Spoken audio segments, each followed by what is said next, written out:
ಹೆಣ್ಣು ಮಕ್ಕಳಿಗೆ free bus ಅಂತ ಮಾಡೈತಿ ಸರ್ಕಾರ.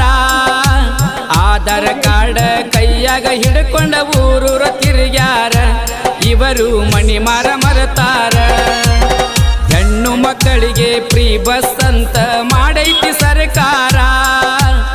ಆಧಾರ್ ಕಾರ್ಡ್ ಕೈಯಾಗ ಹಿಡ್ಕೊಂಡ ಊರೂರ ತಿರುಗ್ಯಾರ, ಇವರು ಮಣಿ ಮರತಾರ.